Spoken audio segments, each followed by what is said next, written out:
All right, guys, today's lesson is on focus in sports psychology, why focus, what focus is, and why it is important.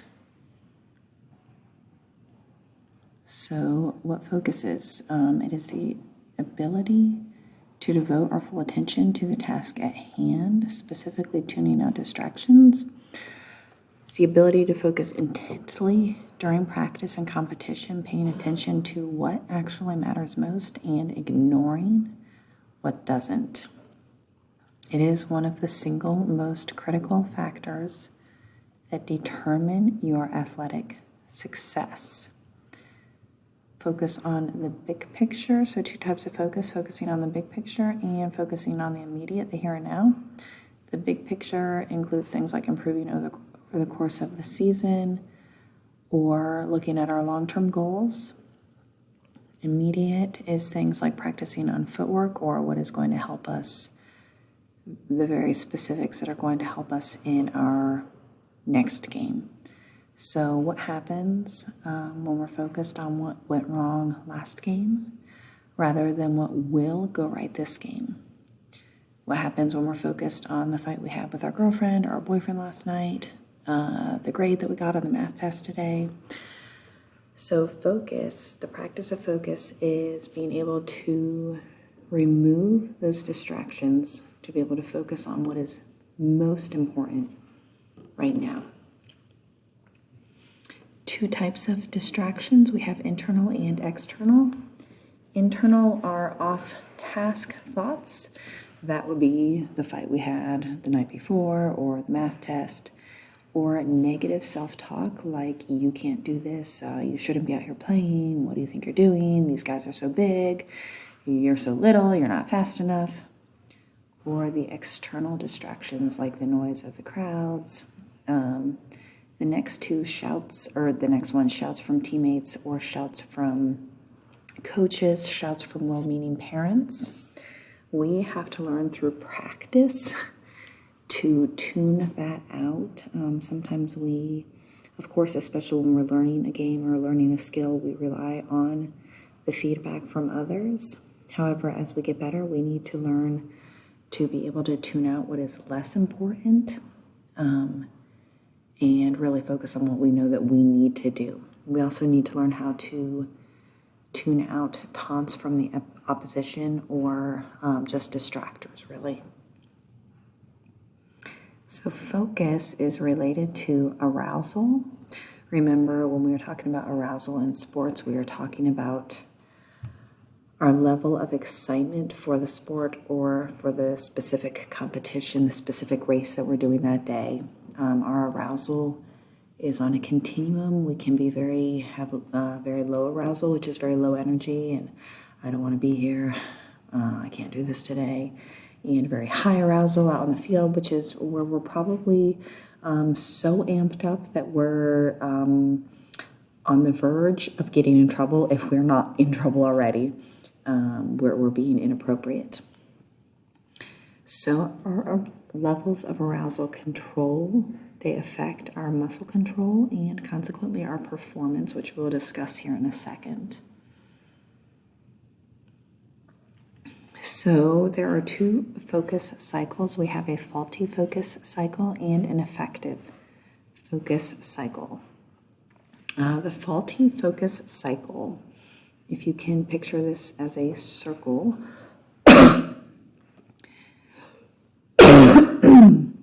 excuse me. A faulty focus cycle, we are highly physiologically aroused, which means our muscles, again, I misspelled that. Our muscles are really, really tense. Our heart rate is really, really high. We have racing thoughts, probably not positive racing thoughts. This leads to inconsistent, faulty execution. So maybe sometimes we're good, but other times, and maybe most times, we let our arousal or our negative thoughts or our muscular tension distract us from what we should be doing, so we make a poor play. This leads to continued poor execution and performance. So an example, if your mind is centered on your fears of striking out, you will probably feel nervous and worried These thoughts create muscular tightness, which can affect your swing. They can increase heart rate, which may cause you to swing too early, to be amped up. Both of those detract from your performance. An effective focus cycle. We begin with effective focus cycle leads to calm physiological arousal. So our muscles are smooth, calm, single-minded. They are primed to do the one thing that they know that they are supposed to do right then and there. We have consistent, smooth execution. So in our practice and in games, we know what it is we're supposed to do, and our body follows because of our practice, because of our ability to calm ourselves down. It leads to great execution and performance.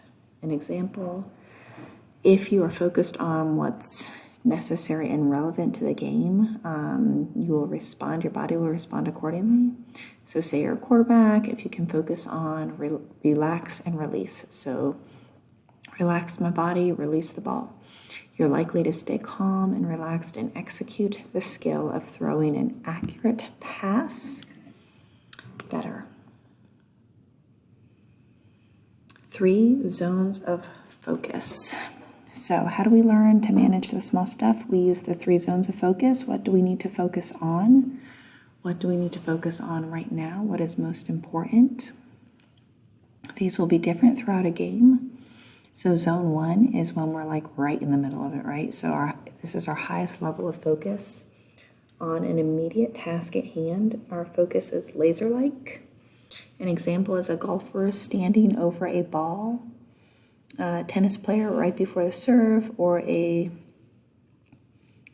quarterback right as they're getting ready to throw the ball.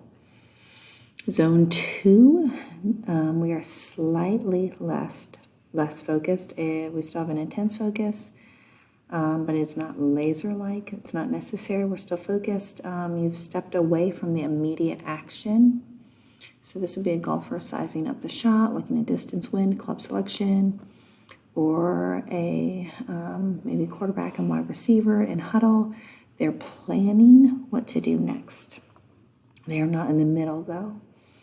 Lastly is zone 3. This is our broadest level of focus, our least amount of focus. We are less tightly or intensely focused in on one thing.